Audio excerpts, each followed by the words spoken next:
भारत की डिजिटल दहशतगर्दी जारी। बौखलाहट का शिकार भारतीय सरकार ने 16 पाकिस्तानी यूट्यूब चैनल्स बंद करने के बाद अब वजीर दिफा का इंस्टाग्राम अकाउंट भी बंद कर दिया। पहलगाम हमले के बाद भारत मुसलसल बौखलाया हुआ और नाकिस सिक्योरिटी के एतराफ के बजाय पाकिस्तान के खिलाफ मनफी प्रोपेगेंडे में मसरूफ है, जिसके सबब दोनों ममालिक के दरमियान ताल्लुकात कशीदा हो चुके हैं।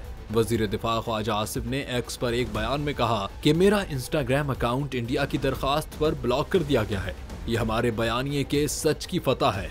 मुबस्सिरीन का ख्याल है कि ये इकदाम भारतीय हुकूमत की नाकामियों और दाखिली तजादात को छुपाने की नाकाम कोशिश है, ताकि पहलगाम हमले के बाद भारतीय हुकूमत की इंतजामी सलाहियतों पर उठने वाली आवाजों को दबाया जा सके। इससे कबल मोदी सरकार ने डिजिटल दहशतगर्दी अपनाते हुए 16 पाकिस्तानी यूट्यूब चैनल्स पर भी पाबंदी आयद की थी। इस पाबंदी के बाद भारतीय सार्फिन इन यूट्यूब चैनल्स तक रसाई हासिल नहीं कर सकेंगे।